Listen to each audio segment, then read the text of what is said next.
سلام، من شادی پهلوی هستم و میخوام به شما بگم که میدونی خیلی برای من جای تأسف داره که من یه موقعیتی دارم مثل موقعیت خورشید توی شب.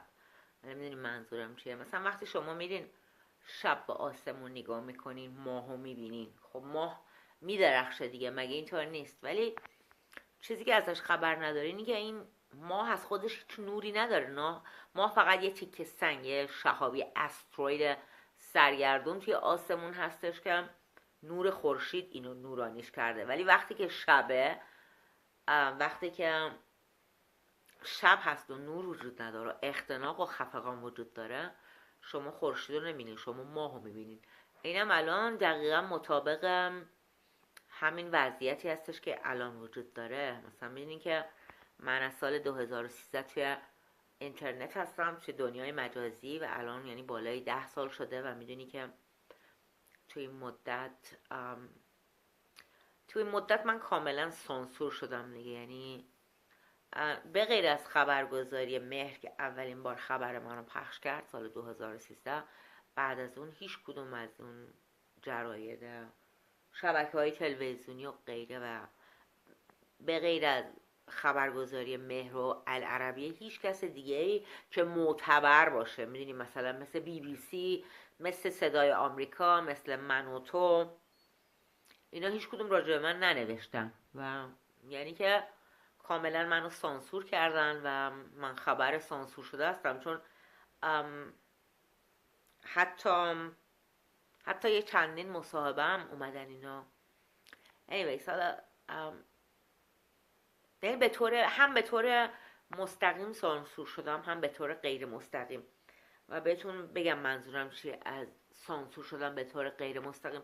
مثلا یادتون هستش که فکر کنم 2 سال پیش بود که اینا شبکه من و تو اومد برای گوگوش مصاحبه رو انداخت با هما سرشار که دیدین. دلم میخواست میتونستم یه تیزر این مصاحبه رو زمینه این حرفام کنم که یه جایی هستش که میگه یه روز دیدم 2 تا بچه داشتم. میدونید چی بودش؟ توی سر و صدا بالا گرفته بود تو جامعه در مورد داستان من، چون تو این خبرگزاری ها و غیره و تو خیلی جاهای دنیای مجازی، فیسبوک، تو خیلی پیجا بود و این زن اصلا نمیخواست جواب بده و اومدن این مصاحبه رو انداختن، این جمله رو هم چاشنیش کردن که به یه نحوی به مردم گفته باشن چه خبره. و با گفتن این جمله‌ای که یه روز دیدم 2 تا بچه داشتم، که من مطمئنم خود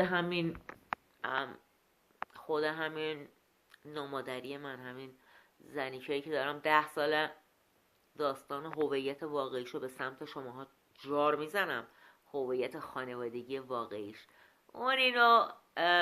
اون این مصاحبه رو ترتیب داده بود و مخصوصا هم من بهتون قول شرف میدم خودش این جمله رو انتخاب کرده بود برای مصاحبه و اینو تیزر این مصاحبه هم کرده بودن که یعنی چجوری بگم، با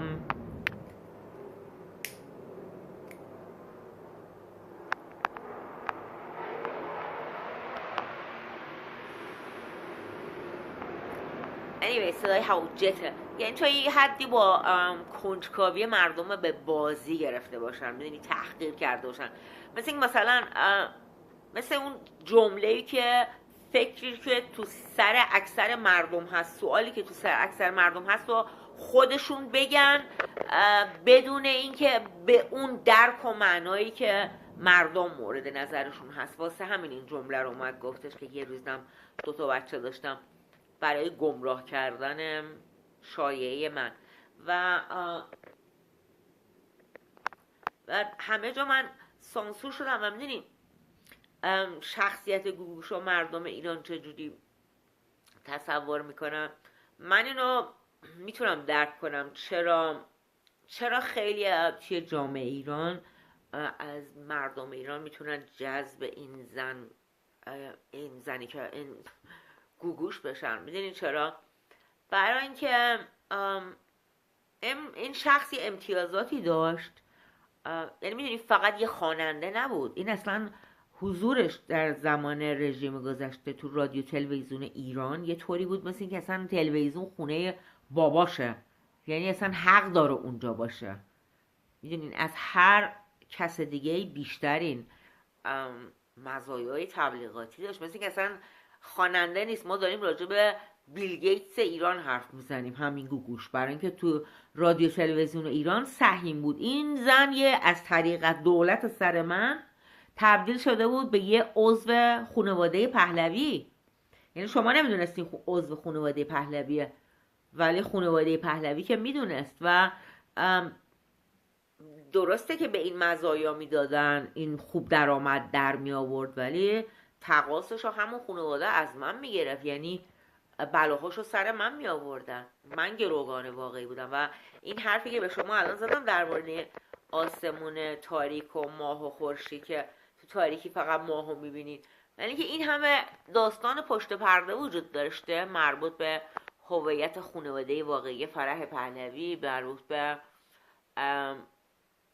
مربوط به مشکل خانواده خود قطبی با این نوکر عمش. یعنی همین این بهتون گفتم که 10 بارم گفتم بهتون گفتم که نمیخوام راجبش حرف بزنم، ولی این زنیکه‌ای که به پدر من انداختن برای ازدواج برای بار سوم، این ازدواج کلاهبرداری بود، اوکی؟ و این زنیکه بعد از اینکه همسر پدرم شد خیلی بلا به سر ما آورد، به خصوص به سر من، اوکی؟ و در ازای شکنجه و انتقام و جراح پلاستیک من و غیره، که من میدونم چرا مردم شک میکنن باور کنن، چون میخوام با عقل سلیم راجع به این قضیه فکر کنن، ولی این مسئله اصلا مسئله عقل سلیم نبود. این فقط یه زن عقده‌ای و روانی هست که خودشو به دنیا فرح پهلوی جا زده، یعنی خودش هم خودشو جا نزده. اینم یه عده دیگه رو صحنه آوردن، اینو تیمسار زاهدی و پسرش روی صحنه آوردن. یعنی اگه اونا نمی آوردنش الان خدا عالم تو کدوم جوب تبریز تو کدوم خیابون دراز کشته بود و مرده بود. یعنی این خیلی برای من مسخره است که روشه حسابی مردم میخوان روی این زن غیرت نشون بدن، در حالی که تنها طریقی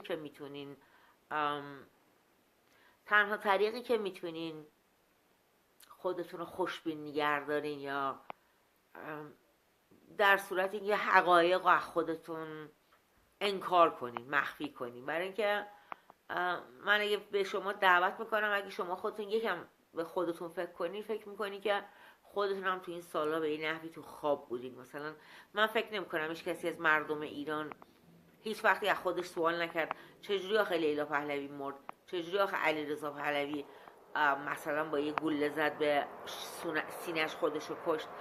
من مطمئنم مردم خودشون رو درک کردن که چقدر قلابیه، ولی فکر همچیزی به عقل جنم نمیرسه که تو خود یه خانواده مادر یه خانواده جلاد بچه‌هاش باشه، برای اینکه از بچگی به عنوان مأمور بزرگش کردن. و این زنیکه که دارم بهتون میگم، شما فکر میکنین که خانواده پهلوی هست، در که من خانواده پهلوی هستم. این زن فقط یه کسی هستش که برای خرابکاری به خانواده پهلوی تحمیلش کردن و الان هم در کمال وقاحت و در کمال شجاعت، در اینکه پر هر کسی بهش خورده طرف مرده، ولی هیچ کسی نیومده اینو زیر سوال ببره یا بهش شک کنه. و الان با کمال وقاحت رفته پول داده برای خودش جایزه ملکه نجیب رو گرفته و حسابی واسه دنیا داره نقش بازی میکنه، در حالی که این آدما، اینایی که شما خیال میکنین ماه هستن، یعنی در اصل ماه هم هستن. یعنی تو این تاریکی فقط اینا میدرخشن. من که توی نور من که قابل دیدن نیست، شما من توی تاریکی هستم، ولی منظورم اینه که این آدما هیچ کسی نیستن. این شخصیت ها یا زدوبندهای سیاسی آوردتش روی صحنه، یا مثل همین گوگوش یه زنی هستش که اصلا هیچ جنبه کارش ربطی و هنر نداره. یعنی هنر وسیلشه، ولی هدف واقعیش عقده خالی کردنه. برای اینکه این وقتی که بچه بود برای پدرش، برای خانواده‌اش هیچ ارزشی نداشت، جز اینکه مشهور باشه دیگه، مشهور و ثروتمند و دنبال شهرت رفته برای انتقام از نامادریش، برای انتقام از پدرش، ایجاد رابطه با پدرش، یه هم چیزی، ولی هیچ ربطی به هنر نداره و خیلی هم زن ساقط و کثیف به حد غیر قابل تصوری، خودشو به شیطان فروخته ای هست و خیلی جای تأسف داره که اینجور آدم ها ماه دنیا شدن.